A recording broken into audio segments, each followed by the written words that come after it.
Please, Finance Committee, for this frigid, hopefully last frigid day of the month of March 2022. Welcome, everyone. Okay, Mark, public speakers, please. Yes, we have 4 public speakers, 1 in person, 3 virtual. We'll start with Jason Anthony.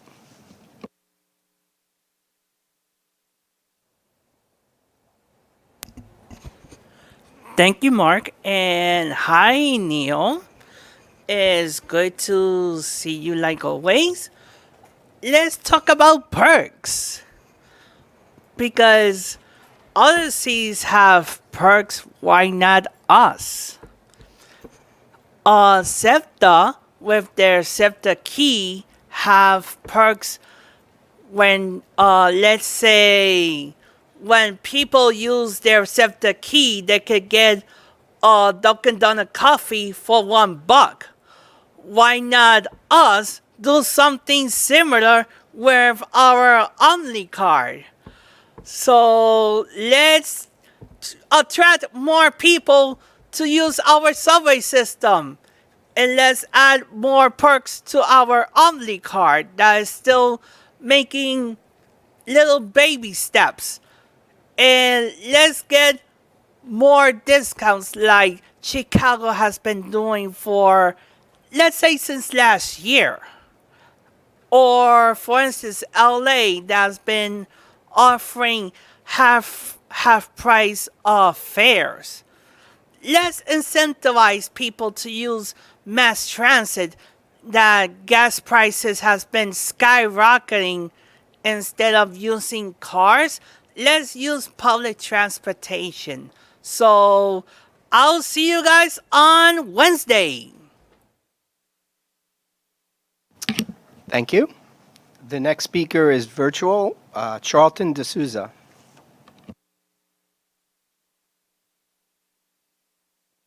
This is Charlton D'Souza, President of Passengers United, and I'm very concerned about the new Omni Fed, the new fare capping program, because a lot of people don't know who cannot take advantage of this program, that you can buy a reloadable prepaid card at 7-Eleven, and that, after 12 trips, your 13 ride is free.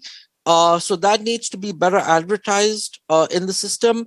And then also in terms of the fare discounts for the railroad. So the Atlantic ticket, the $60 weekly unlimited is too expensive for people in Southeast Queens. Many of them lost their jobs. Many of them are just living paycheck to paycheck, and they would like to benefit from it. So a fare of $45 or $50 would be a little helpful, and $5 for a one-way ticket should be or should have a bus transfer on that to help people out.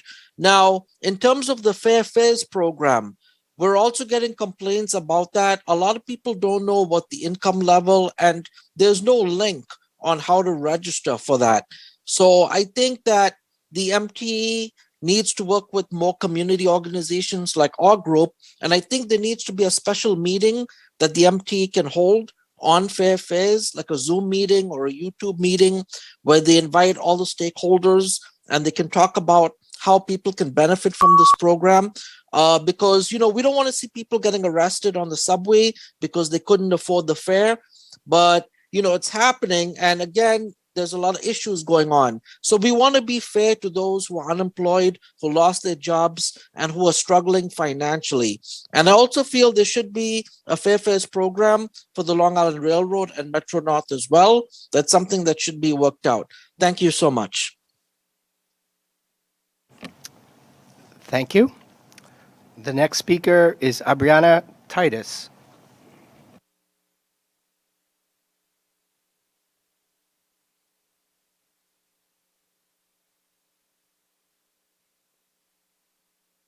Have a few minor points. I attended the infrastructure meeting November 20th, well actually November 10th last year, and one of the major points that was we were going to tear down the BQE. That was like a question wanted to happen. I want to know if that's going to happen and maybe the timeline of that.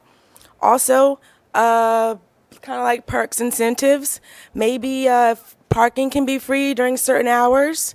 Maybe we could have MTA where people are going to work maybe from 5 to 7 a.m.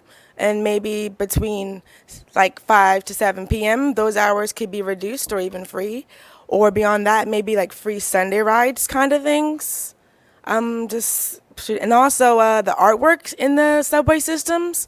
We have like the murals and the mosaics. They're kind of like falling apart-ish. And I know MTA Arts is a thing, but it seems to be just digital. So maybe we could have like some type of actual art program that does better to upkeep the art in the subways. So those are my few points. Thanks. Thank you. The final speaker for today is Alita Dupree.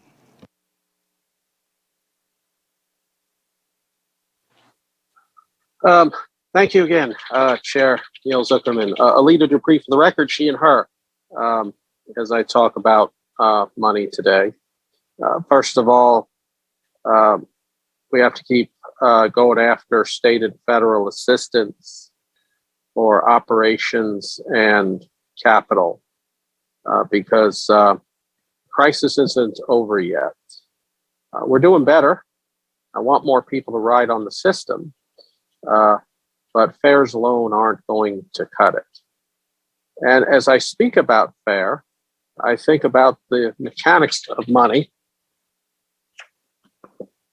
and how do we show people how they can use money in the system? I was in a drugstore recently and they have these cards, debit cards that people can buy. Well, what does that mean? It means that anybody, regardless of being banked or not, can participate in this system without having to use physical money. Because we want to keep our system safe. And so we just have to get the word out there about helping people get their physical Omni cards, which they can reload in their neighborhood, and building the retail network. And move past the old ways. This isn't 1904 anymore. And I think that we as an agency can be a voice in how banking works. That all these little $2.75 charges for Omni can make a big difference in how people can navigate the financial system in a more user-friendly way. So thank you again. And let's keep the money moving. Appreciate it. Thank you, Chair. This concludes the public speakers. All right, and thank you, Mark. Thank you to our speakers. Appreciate your stick-to-itiveness and thoughtfulness. All right, can I have a motion then to approve the February 22nd minutes? Second? So moved. Second. Any discussion? Edits, deletions, corrections? All in favor say aye. Aye. Opposed? Abstentions? Okay, thank you very much. All right, Budget Watch. Mark. Yes, thank you, Chair Zuckerman. I think we might have skipped the work plan. There's no changes. Yeah, so there are why, no changes to the why, work plan. that makes no sense. I'm just not wanted to going to make ask sure. you for something I know there's no answer to. Okay. So let's keep going. All right, thank you. Budget Watch is included in the exhibit book. In this report, we're comparing operating results through February and subsidies received through March versus the 2022 adopted budget. With only 2 months of actuals, it's still very early to draw long-term conclusions about what we're going to see for the rest of the year, but there's still some important results that are worth mentioning today. I always start with fare box and toll revenue since that's a real critical piece of the health of the MTA's finances. As reported in many of the committees today, you've been hearing that ridership remains well below pre-pandemic levels, and the MTA is still falling well short of its revenue budget targets. There may be at least a modest piece of good news in the sense that, one, ridership is improving and getting larger, and the magnitude of the revenue shortfall we saw in February was significantly less than it was in January. So as an example, in January, we fell $96 million short on fare box revenue, and in February, that number had dropped to $56 million. Through the end of the month, through the end of February, farebox revenues were a net $153 million below budget, with shortfalls at each of the agencies. New York City Transit was down 21%. The three other large agencies, MTA Bus, Long Island Railroad, and Metro North, were each down about 31% on revenue. Toll revenue, which was favorable through the end of February by $6 million. Moving to expenses, through the end of February, expenses were $181 million below budget, favorable to budget. Like I mentioned last month, it's very early. At this time of year, there are lots of things we see which are related to just timing of expenses, particularly on the non-labor side, and we'll continue to look at those as the year goes on. As far as payroll expenses, they were $54 million below budget through the end of February, and that's largely due to the existence of vacancies at all the agencies. Overtime expenditures exceeded the budget through the end of the February by $30 million. Primarily, that's related to vacancy coverage and weather-related activity at New York City Transit. The other agencies were either at budget or under budget, very close to budget. Debt service expenses were $12 million favorable through February, reflecting the timing of deposits and lower than projected variable rates. Then moving to the last topic, which is subsidies, which is through March. Subsidy receipts were favorable by $166 million. The main driver of this was the real estate transaction taxes, which were $183 million favorable. Payroll mobility tax was also favorable. MTA aid was down $16 million, and the for-hire vehicle surcharge was down by $14 million. And that's a high-level summary of what we're seeing so far in the year. Does anybody have any questions? Let's go to Kevin first, and then we'll go to board members. Sure. Thanks, Mark. Just a couple comments. One, we did complete the process, or just about completed the process for redoing the ridership and revenue forecast, not only for the balance of the year, but for the financial plan out year. So we expect to kick the work off this week on it and have results, towards the end of May to be able to incorporate in the financial plan. So that's progress. Just to give you an idea again on the, how we budgeted the McKinsey midpoint and so forth, just to make it for people easy. We're right around, and again, depends on which system, but call it 60% ridership versus pre-pandemic. We're supposed to average, based on revenue, 75% this year. So right now we're staying pretty close to budget because we're supposed to be at like 67, and then it grows above 80. So, if ridership just stays at 60%, our gap on revenues can get wider and wider as the year goes on. But just to give you a kind of a flavor for that, clearly getting people, all the issues we talked about in the system, whether it's COVID or safety, are important, but also the New York City employment, is about 7.5% below pre-pandemic. So it's 350,000 jobs that, of course, would spur more ridership. Just wanted to talk quickly on the federal aid side. It was announced after in the last few weeks that we got another $769 million in ARPA discretionary aid. Remember, there's the $6.5 billion, but then this is additional on top of that.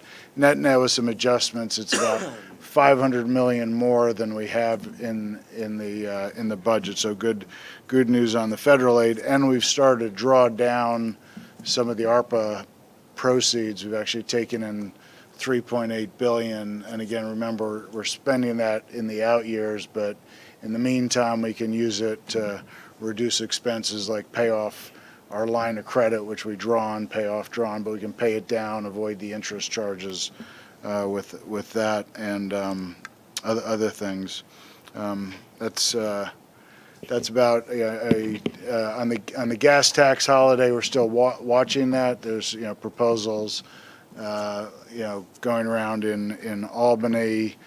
The approach we're taking based on what decision they make is that the state we'd be looking for the state to hold us harmless through the general fund, and also to flow it in a way that's protective of bondholders. So bondholders the accounts that are pledged to them, they don't see a reduction in the revenues. So that's ongoing. All right, board members' questions? Bob? So first, Kevin, Mark, I always find the Budget Watch tremendously useful in terms of sort of pointing us in the right direction of what to look at. I'm wondering whether you might want to add a graph of year-to-date on revenues and fare box versus the McKinsey projections month by month, just to show the point, which I think is a pretty important point, and just how we're doing month by month would be a good addition, I think. Okay, we'll look at this. Our budget clearly is based off of those, but Yep. I think your point being, it changes as we go through the year, and Yes, something that and- shows the trajectory would be helpful. And to shows you. us just how we're doing. Kind of in what I comparison said, to yeah. that, and whether we. So Well, that's one. The other thing is okay. I notice that you don't make the subtraction of the revenues versus the expenditures. Sort of, and I must admit, I always look at it, and the first thing I do is make that subtraction. And just wondering, is it because we're not really comparing apples to apples in that, and that there are too many things going on, and that doesn't make it so good, or is it a useful subtraction, Well, perhaps at least quarterly? I'll let Mark comment a few things on the expenses, and we can try to dive deeper. Sometimes that's just based on timing versus other items, so it's always important to make sure any expense savings is real. The timing, we do show 3 months of subsidies versus 2 months of fare box revenue, and that wouldn't be a correct subtraction. There's other things going on in the budget. We were talking this morning, like other revenue, like from capital reimbursement. If we're not getting as much reimbursement, that has a negative impact. And of course, then there's pension, OPEB, insurance claims, and so forth. But we can, which I don't, again, correct me, don't always can't get updated in real time as much. But we could try to. I do the subtraction also, so I think it's a good sound, and we can think of a way to present it. But again, there's other things. But Mark, If I could just add one thing, I think one key is for this budget watch, we're looking to give you the most current information we have. So because we have subsidy information, as Kevin said, faster, we give that to you, even though in this report we have March for subsidies and February for the expense, for everything else. But what I would suggest, if you're looking to just look for the bottom line net number, the Finance Committee book would have through February the total expenses and operating expenses, operating revenue. So you can turn to that page if you're interested in that as a intermediate reference. Or you But, might just the- highlight that number for the us. combination of the graph and like a key takeaway to get a sense whether the positive variance is relative to the negative with the proper caveats. We'll work on that for next month. Yep. Others? All right, Mark, I have a quick question for you. So look, obviously real estate plays a really important part in solving our budget problem, not a sufficient one, but certainly a necessary one. It would be great if all our staff, economists and talent could be a little helpful here to understanding what the trend is related to real estate revenue. I mean, obviously rates are starting to go up. Historically, we have thought that when interest rates start rising on mortgages, that has a chilling effect on the real estate business, and yet things continue to seem unabated in pricing and volume. So it would be good, you guys put your heads together and give us a sense of what the leading indicators are for where real estate is going to go, because obviously, again, it's been in lieu of Bob's subtraction we asked for, or he's mentioning, there's $183 million positive on real estate transfer, and that's filling a hole. And if things go south quickly in real estate, that's going to add further to our pain. So I think that'd just be something we would be useful to have a leading indicator on. What should we be looking at as a board to know where if real estate's going to continue to help us, or we're going to actually even see that suffer. So go ahead, Victor. Mark, did you say for hire vehicle revenue is down Yes, 14 million? yes, through the first 2 months. Oof. Is that going to be a quote in tomorrow's paper? Oof. Uh-oh. No, I mean, it's just because of Omicron and less people on the street is what I'm assuming, right? Yeah, I mean, that's our operating. Jay, did you want to add something? So I'll say in 2020 and 2021, it was below our projection as well because of the usage of for-hire vehicles, right? It's based on the a tax surcharge that they've added to it. So the less usage of for-hire vehicles, we're going to see that money coming in lower. And how does this compare to pre-COVID? Pre-COVID, Because that's the numbers you're pulling it from, right? Yep. Okay. So the pre-COVID, I think it was about 300 million for the first full year that we saw, and now it's it was I think 240, 260 in 2020 and 21. And that came in, the for-hire vehicle stuff came in prior, it's just about right before the pandemic. So that was like found revenue in a way. I mean, not found revenue, but yeah. increased revenue. Increased revenue. It's dedicated. The first 300 million is dedicated to the Subway Action Plan, and then there's a 50 million for the Outer Borough Transportation Fund, and so on. Okay, thanks. Sorry about the oomph, but No, it's that's okay. still down. Rhonda? Are for-hire vehicles back in the numbers that they were pre-pandemic? Wouldn't that also be at one time they're surcharging people enough because they're saying they don't have enough drivers, cars, and whatever out there? So is that part of the problem too? Yeah, so that is part of the problem. We're not seeing for-hire vehicles used as frequently as they were pre-pandemic for a variety of reasons. Driver shortages, as well as just less people traveling. Our tax should be based on price of the ride, not just a flat price per ride, and we'd be doing a lot better. It would be nice to think that they're not taking for-hire vehicles because they're back in the subway and buses. Correct. Good point, Andrew. Well, now we're back to the beginning, I guess. All right. So, Pat McCoy, floor is yours. Thank you, Commissioner. So for Finance Watch this month, we just have a few transactions to report on. The first is that on March 1st, we issued $378 million of MTA dedicated tax fund bonds, Series 2022A, and this retired an outstanding bond anticipation note under our transportation revenue credit. This was put out for competitive bid. Bank of America won both tranches of the bids of the bonds that were offered. The all-in TIC was 2.867 for the first tranche and 3.504 for the second tranche. But the ARB yield on the entire issue, what we call the arbitrage yield, was 2.37%. So we're very pleased with the outcome of this transaction to defease, to pay off the outstanding note. And then we have a few upcoming transactions. Just quickly, PNC Bank has provided a letter of credit on some transportation revenue variable rate demand bonds in the amount of about $83 million. That has been renewed and re-executed for a new 2-year period. And then we're working on mailing an official statement under the MTA PMT, or Payroll Mobility Tax Credit, to issue a forward refunding of certain transportation revenue bonds that will be available for calling later in the year, November 15th. And we're sizing this at about $1 billion. We're still pinning down the structure with our advisors and our senior underwriter there. And that will that transaction is being done for savings, for debt service savings. So we'll report on that after we effect the pricing here in the next week. Lastly, we have, for new transactions, in early May, we'll be issuing an additional series of MTA PMT bonds. This will be about $1 billion issue. And this will pay off another transportation revenue note that is outstanding. It's due on May 15th, so we'll issue the bonds to pay off that note. And we've awarded that transaction to one of our senior managing underwriters, Siebert Williams Schenck and Company. They are our woman-owned and minority-owned firm, and they'll be running the books on that deal.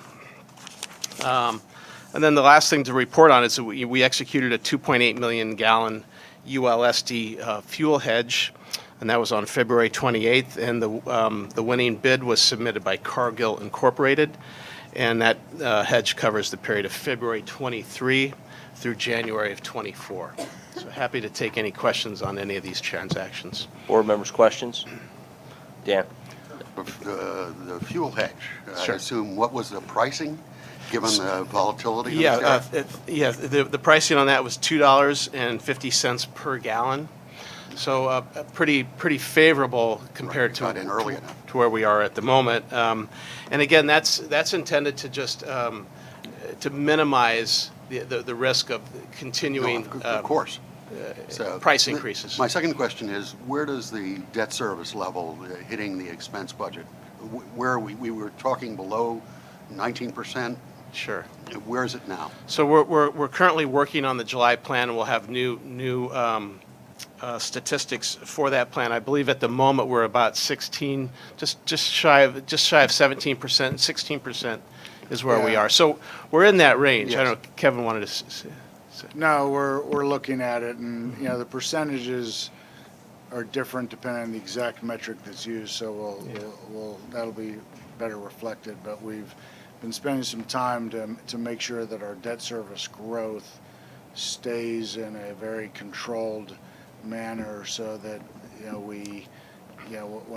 when we think about it long term, we don't want debt service to consume any greater and greater growing percentage of what we expect our overall resources. So, we've done a lot of work to try to make sure we can keep that and still meet all the funding obligations we have. A lot of these bond issues are funding, 2015 to 19 projects, so we still have to, borrow for that. But as we get into the new capital programs, there's a lot of other sources besides our bonds that we're going to be tapping as soon as we can to keep our debt service growth controllable. Yeah.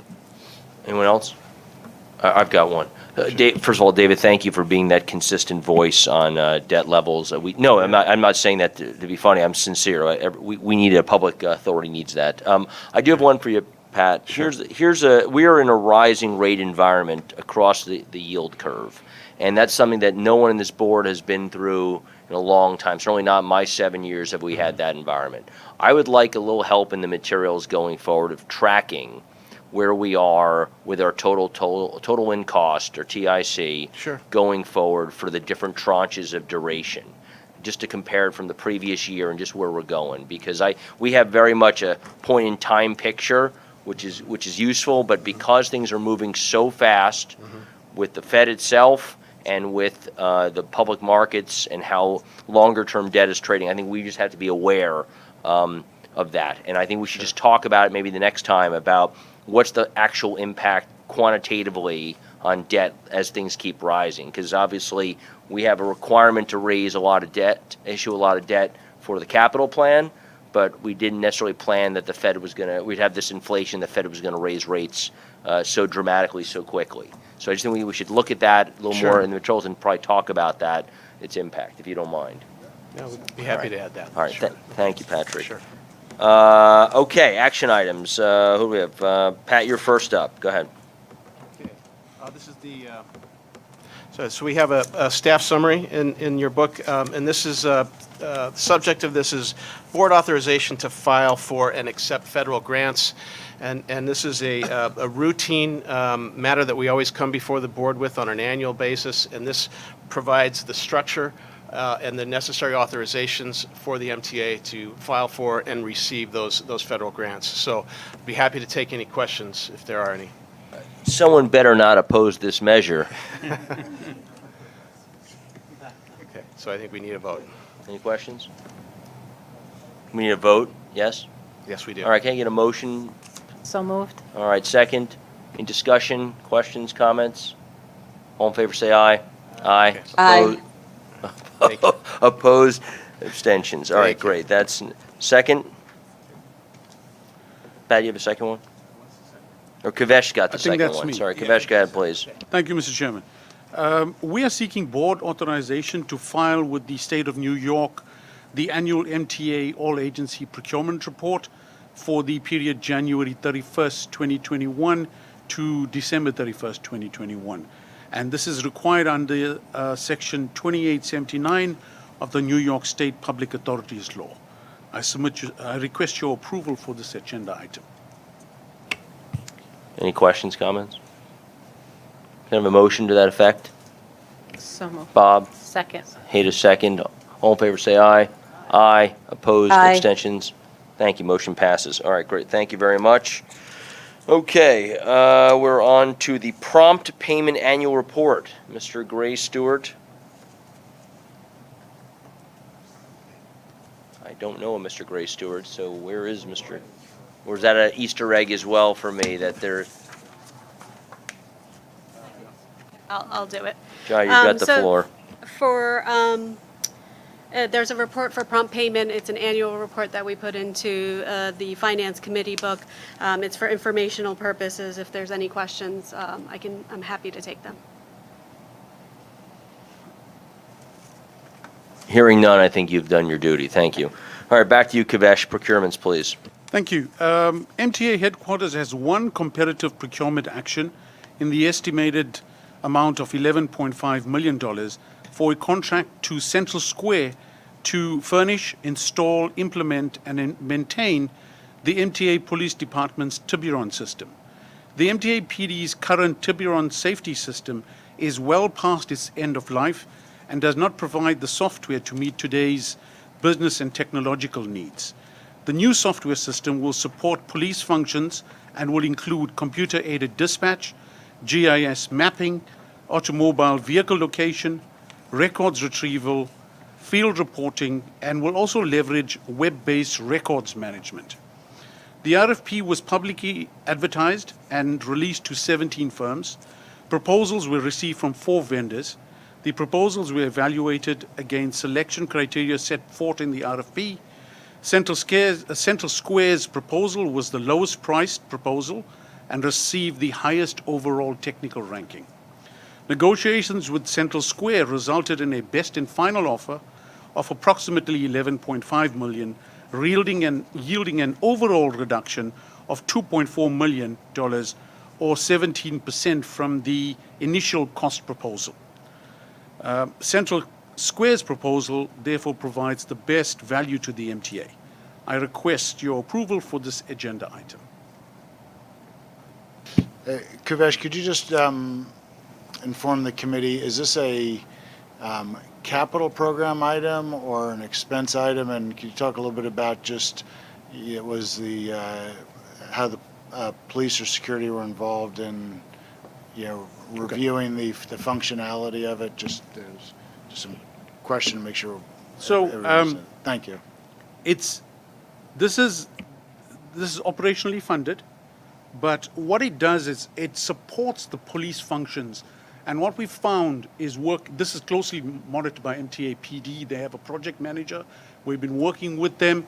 But it is actually a good news story, because what we are doing is enhancing the MTA police's capabilities. Now, one of them is, and forgive me, I'm reading off this, but they are more technical than I am, but there's a computer-aided dispatch system. Now, what it does is it utilizes the calls that come through from the MTA PDA dispatchers and call takers, and it prioritizes these police-related calls. What it also does, it identifies the status, the location of police officers in the field, and effectively dispatches personnel. Now, we have it. What we're doing is we are getting the software, new software in place that actually is going to assist and enhance the functions. It's records management critical in any environment, especially MTA PD, storage, retrieval, retention, and viewing of this information. Also, which is a really good capability, we have this mobile capability where the mobile data software is going to be installed in police vehicles, and it's going to allow the police personnel to retrieve the information from the computer-aided dispatch real time. And so they can respond to events. And it also, the officers are going to use this software to write the reports, query police-related data, process arrests, summonses, etc. Also, analytics. Analytics are critical to any organization, more especially the police department. So we're going to use, we have mountains of data, so we need to use the data and be able to analyze and intelligently process it. So, and it'll guide better decisions in terms of trends by type of location, time, and deploy resources at the right time and at the right place. So, like you said, the police department's expertise was part of the review in terms of the value, procurement, and so they feel like they're getting what they need for state of the art. Thank you. Thank you. All right, kind of a motion to approve thank you. Second, any discussion? Just a quick point, Kavesh, through you to the police commissioner, or head of our MTA police. We don't have a committee for police, right? But most of the procurements that come in front of us go through a operating committee first. There's a rare one where it's come to us without a discussion. So usually if it's a railroad procurement, the railroad committee will hear it. If it's a transit issue, the transit, this is one where a finance guy is presenting it to us as opposed to the police sitting here saying, yes, we need this. So going forward, I don't have a problem myself voting on this, but I would expect going forward, since we don't have a venue, we don't have a police committee, I'd like to actually see the person who wants the money to come before the finance committee and say, yes, we want the money. Because otherwise we don't have an operating environment to discuss it. At least that's how I feel. Totally correct, Chair. In fact, I did ask for someone to be around, so I don't know if Anthony's here, so. Oh, well, there he is. God bless. Anthony, why don't you, instead of letting us talk about your procurement, why don't you tell us about your procurement? I wouldn't categorize it as my procurement. I'm on the security side, Deputy Chief of Security Operations. But I could tell you that I would assume that something like this may be discussed at the safety. But I don't know if it was or not, if it was discussed at Safety Committee. Yeah, the safety meets periodically and not this month, so. Maybe in the future we could consider discussing it at Safety, because we don't have a police, and we don't have a security committee, we just have safety. Right. We used to have a security separately. Long story, making it as short as I can. Very short. This is something that was looked at for many years, and I think the important aspect is not only was MTA PD vetting it as the potential end user, but IT was partnered through the whole, MTA IT was partnered with them through the whole process to make sure that we got the best available technology and, of course, for the most value for our dollars. Bob, go ahead, please. It seems to me that probably anything that comes through MTA headquarters would come directly here. And maybe that is a terrific idea. Not maybe, it is a terrific idea that you have, that those types of procurements should come to us as if we're the committee at that point to deal with it. That is correct, Commissioner.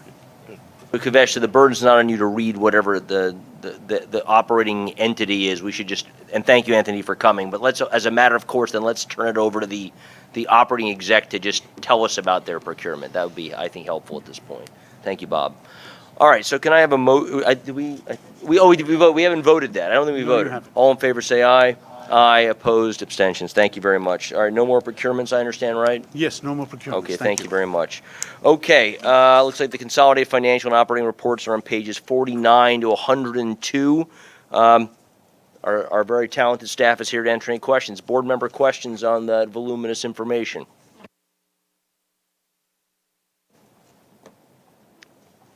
Going once? Going twice? All right, moving on. Mr. Flora, you have the floor on real estate. Just turn on your mic, thanks. Real estate has 3 action items for consideration and approval. The first is for MTA Metro-North Railroad. It's a lease buyout agreement with Midland Rye LLC for property they once leased in Rye, New York. The second is an item for New York City Transit. It's a lease extension and modification agreement with Raisin Realty for office space. in Glendale, New York. This is a bridge agreement. We're doing a 9-month lease agreement below market rate, and then we'll use that time to negotiate a long-term 10-year deal down the road. And the last is our annual submission to the board of our all-agency real property disposition guidelines and all agency personal property disposition guidelines required by Public Authorities Law 2895 and 2897. All right, I'll ask for a motion for all three as a blanket.